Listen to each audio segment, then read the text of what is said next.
তোমার চেহারা সুন্দর, ড্রেস আপ সুন্দর, কিন্তু যখন একটু হাসো বা মুখ খুলে কথা বলো, দাঁতের হলুদ ভাব দেখে মানুষের ফিসফিসানি শুরু হয়ে যায়। তোমার যে যাই বলো, এ ধরনের হলুদ দাঁত কিন্তু আমাদের সবার জন্য খুবই এম্বারেসিং হতে পারে। আর আমরা অনেকেই ডেন্টিস্টের কাছে গিয়ে পারক্সাইড হোয়াইটনিং যে ট্রিটমেন্ট গুলো আছে দাঁতের জন্য, সেগুলো করতে ভয় পাই।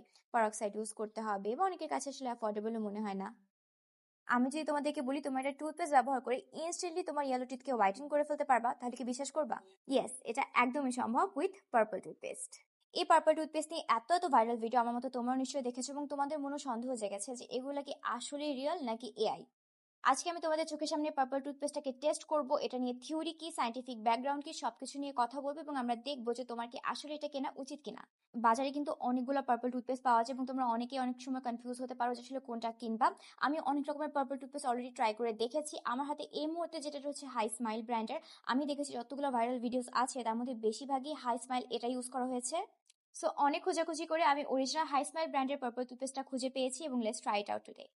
তার আগে তোমরা যারা যারা এখনো জানো না পার্পল টুথপেস্ট জিনিসটা কি, এটা কিভাবে কাজ করে, তাদেরকে একটু থিওরি দিয়ে নেই। পার্পল টুথপেস্ট তোমার রেগুলার টুথপেস্টের মতো না, এটা কাজ করে কালার থিওরির উপর। অর্থাৎ কালার হুইলের ভেতরে পার্পলের অপোজিট কালারটা হচ্ছে yellow.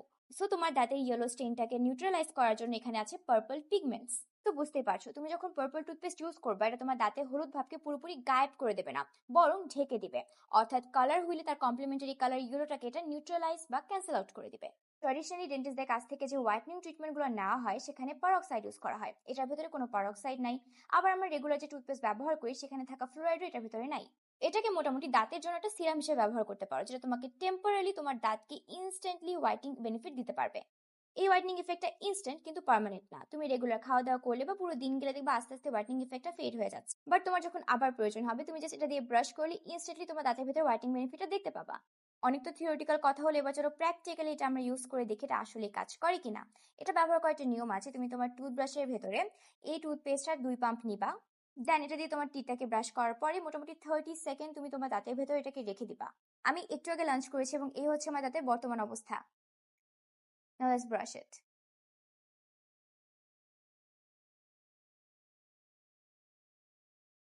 Now time for the reveal. দেখতেই পাচ্ছ ইনস্ট্যান্টলি আমার টিথ হোয়াইটেন হয়ে গিয়েছে। আমার কাছে মনে হচ্ছে যে ইনস্ট্যান্ট ইউজ করার পরে, এবং এটাকে আমি মোটামুটি 2 মিনিট ধরে ব্রাশ করেছি এবং 30 সেকেন্ডস রেখে দিয়েছি, এরপর আমি প্রপার রেজাল্টটা পেয়েছি। এটার যে টেস্টটা ওটাও বেশ রিফ্রেশিং। সো আমার কাছে ইউজ করার সময় খুব একটা কেমিক্যালি মনে হয়নি। অন্যান্য পার্পল টুথপেস্টের প্রতি আমার এটা বেশ বড় একটা কমপ্লেইন ছিল, যেটা টেস্টটা খুব কেমিক্যালের মতো ছিল, বাট এটা খুবই রিফ্রেশিং, মেন্থল বা রেগুলার আমরা যে টুথপেস্টটা ব্যবহার করি ওরকম একটা টেস্ট। এবং হাই স্মাইলের এই পার্পল টুথপেস্টটার ইনস্ট্যান্ট রেজাল্ট দেখে আমি অনেক বেশি স্যাটিসফাইড। আমি এর মধ্যে যতগুলো পার্পল টুথপেস্ট ইউজ করেছি, this is one of the best. So আমার কাছে মনে হয় তোমার যারা যারা হলুদ দাঁতের সমস্যায় ভুগছো, তোমার রেগুলার টুথপেস্টের পাশাপাশি এরকম একটা পার্পল টুথপেস্টে অবশ্যই ইনভেস্ট করো। একটা জিনিস বলে রাখি, এটা বেশ ভাইরাল, সো অনেক ফেক আছে, ফেকটা প্লিজ কিনিও না, কারণ যত যাই বলো তুমি ফেকটা কিনে কখনোই ভালো রেজাল্ট দেখবা না, শুধু হাউকাউ করবা। আমি আমার অরিজিনাল হাই স্মাইলের পার্পল টুথপেস্টটা নিয়েছি গ্লোফে পেজ থেকে। তোমার সাথে কন্ট্যাক্ট করে নিয়ে ফেলো এবং ইউজ করার পর আমাকে জানাবে কেমন লাগলো। আল্লাহ হাফেজ।